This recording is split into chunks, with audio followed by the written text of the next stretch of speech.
नमस्कार मित्रांनो. तर आता आपण बारामती तालुक्यातील साबळेवाडी या गावामध्ये सरांच्या आपण आंब्याच्या बागेला भेट द्यायला आलोय.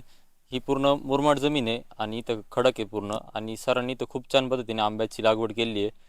नमस्कार सर. नमस्कार. तुमचं नाव सर? मी डॉक्टर शरद गाडेकर. ओके, मी श्रीराज सावंत. तर आता मी तुमचा इंटरव्ह्यू घेतोय. तुमच्या आंब्याच्या बागेला व्हिजिट द्यायची आहे आम्हाला. तर तुम्ही खूप छान या ठिकाणी नियोजन केलेलं आहे. ह्या जमिनीत तुम्ही आंबा का लावायचं नियोजन केलं? इथून मागं काय तुम्ही करत होते? ॲक्च्युली पूर्वंपार ही जमीन पडीक होती. जवळजवळ 100 वर्ष म्हणजे 2-3 पिढ्या याच्यामध्ये कुठल्याही प्रकारचं कल्टिव्हेशन झालं नाही या ओके. क्षणापर्यंत.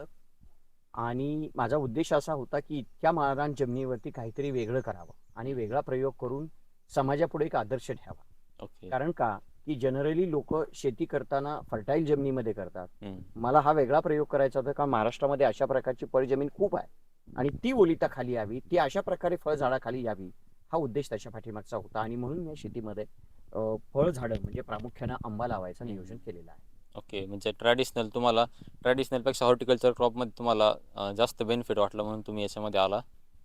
यामध्ये खऱ्या तर अनेक गोष्टी आहेत. प्रामुख्यानं पहिली गोष्ट अशी आहे की पारंपरिक शेतीमध्ये कष्ट, लेबर आणि पाणी कन्झम्पशन हो. जी आता काळाची गरज आहे, 21व्या शतकामध्ये तिन्ही आपल्याला स्किप करता येईल का? एका लेबरवरती हे सगळं मॅनेज करू शकू का? कारण ही बरोबर. काळाची गरज असल्यामुळे मी हा निर्णय घेतलेला आहे. ओके. ती बाग किती वर्षाची झाली तुमची? साधारण आपण उभं राहिलोय हे 4 वर्षाचं रोपटं आहे. हम्म. म्हणजे ही बाग आहे. याच्या खाली आपण बघितली तर ती 3 वर्षाची, 3 वर्ष 2 महिन्याची आहे. आणि दुसरा एक भाग प्लॉट आहे आपला. एकूण 600 आपण झाडं प्लॅन केली आहेत. ही टोटल झाडं पानसरे नर्सरीतून आपण परचेस केलेली आहेत ओके. काष्टी येथून. त्यांचा तुम्हाला काय सपोर्ट भेटतो आता तुम्ही लागवड केली? आतापर्यंत जेवढे काही फोन केले, फॉलोअप घेतला, त्यांनी त्या पद्धतीने आम्हाला फॉलोअप दिलेला आहे आणि ओके. त्या प्रकारचं गायडन्स सुद्धा त्यांच्या बंधूंनी दोघांनी दिलेला आहे. हा मला आतापर्यंत झालेला फायदा आहे. तुमच्या मॅडम पण तुमच्यासोबत या ठिकाणी या बागेचं सर्व नियोजन करतात ना? खरं तर हे खरं डोकं तिचेच आहे. म्हणजे ओके. आपण मी आधी जमीनच घ्यायची नको म्हणत होतो, त्यापासून सुरुवात केली. ती म्हणली ही जमीन आपण एकत्र घेऊया, म्हणजे एका जागेवरचे प्लॉट ओके. घेऊया. आमचे डिवाइड होत असताना फॅमिली. हम्म. आणि ती म्हटली मग आपण इथे 100 आंब्याची झाडं लावण्यापेक्षा आखी बागच करूया. ही तिची संकल्पना आहे, माझी संकल्पना ऍक्च्युली नाहीच आहे. ओके.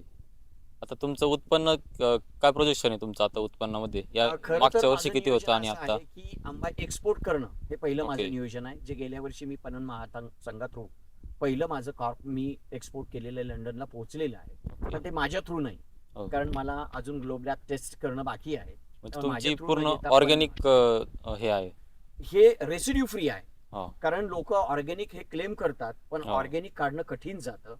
हे बरोबर. पूर्णपणे माझ्या शेतामध्ये कुठेही तुम्हाला कुठल्याही प्रकारचं केमिकल फर्टिलाइज किंवा केमिकल कुठल्या प्रकारचं मी टाकलेलं नाही आजपर्यंत. कारण 100 वर्षापर्यंत इथे काहीच नव्हतं. फक्त ऑर्गॅनिक खत ह्या बागेला आहे. फवारणी कुठल्याही प्रकारची मी जनरली घेत नाही. माझं फळ मी जरी 100% ऑर्गॅनिक नाही म्हटलो तरी 1000% मी सांगेल की रेसिड्यू फ्री आहे. बरोबर. खूप लोक ऑर्गॅनिक म्हणून लोकांना फसवतात. तसं ऑर्गॅनिक एवढं शक्य नाही करणं टोटली. तर प्रत्येक शेतकऱ्यांनी रेसिड्यू फ्री करायचा ट्राय केलं पाहिजे. तुमचं काय म्हणणं आहे सर? आता तरुण पिढीने खरं तर शेतीकडेच बघितलं पाहिजे. कारण जरी शेती केली त्याच्यानंतर फूड प्रोसेस युनिट, ओके. यामध्ये आंब्याचा पल्प असेल, आंबा पावडर असेल, हो. कांदा पावडर असेल, जो मटेरियल मध्ये शिल्लक राहतो, ज्याला रेट कमी असतो, त्या दरम्यान तो प्रिक्यूर करणं आणि त्याच्यावर प्रोसेस करून विकणं, यामध्ये तरुणांना प्रचंड प्रमाणात संधी आहे. सुरुवातीला जरी थोडीशी इन्व्हेस्टमेंट जास्त असली, वेटिंग पिरियड जास्त असला, तरी सुद्धा यानंतरची फळं मात्र त्याला चांगल्या प्रकारची मिळतील आणि तरुणांनी नक्की याच्यात यावं. तर मॅडम, मागच्या वर्षी तुमचं किती उत्पन्न निघालं होतं आणि या वर्षी काय टार्गेट आहे तुमचं उत्पन्नाचं? मागच्या वर्षी आमचं 1.5 ते 2 टन उत्पन्न निघालं होतं. मागच्या वर्षी आम्हाला काही एवढी माहिती नव्हती, ओके. त्यामुळे तरी पण आम्हाला 110 पर्यंत रेट मिळालेला. म्हणजे मागच्या वर्षी तुमचं पहिलंच वर्ष होतं आंबा? पहिलेच वर्ष होतं. या वर्षी किती उत्पन्न निघायचं असा अंदाज तुमचा? अंदाज 4-5 टनापर्यंत आहे. ओके. आणि एक्सपोर्ट करायचा विचार आहे या वर्षी का? आहे, परंतु आता कितपत यश मिळेल नाही सांगू शकत. हो, नक्कीच मिळाल. तुम्ही एवढं कष्ट केले ह्या बागेसाठी, रेसिड्यू फ्री केलंय, नक्कीच तुम्हाला पण यश भेटेल. तर या वर्षी तुम्हाला रेट काय भेटण्याची अपेक्षा आहे? 150 प्लस भेटण्याची अपेक्षा आहे. ओके. तुम्ही आता किती व्यापाऱ्यांशी म्हणजे कसं मार्केटिंगचं कसं बघताय? मार्केटिंगच्या आम्ही मागच्या वर्षी तरी एकच व्यापारी पाहिलेला. ओके. या वर्षी 3-4 व्यापाऱ्यांशी झालेलं आहे बोलणं. एक्सपोर्टसाठी झालेलं आहे, लोकलसाठी झालेलं आहे. ओके. चालू आहेत असे प्रयत्न. पुढचं काय नियोजन आहे तुम्हाला हॉर्टिकल्चर क्रॉपमध्ये? अजून काय तुम्ही लावू इच्छिता? त्याच्यामध्ये आम्ही एक डाळिंबाचा एक विचार करतोय, खजूरचा एक करतोय, ओके. आणखी सीताफळ वगैरे असं चाललंय 2-3 ह्याचं म्हणजे तुम्हाला फळबागेत आता इंटरेस्ट निर्माण interest झालेला आहे. आहे.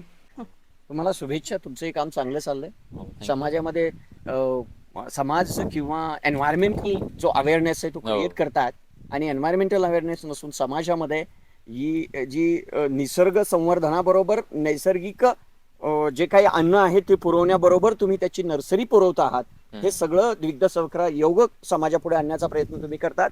हे अतिशय उत्तम काम पानसरे नर्सरीचं आहे आणि भविष्यात तुम्हाला फार ऊर्जित अवस्था येईल अशी अपेक्षा व्यक्त करतो. तुम्ही आला, व्हिजिट केल्याबद्दल मी मनापासून धन्यवाद व्यक्त करतो.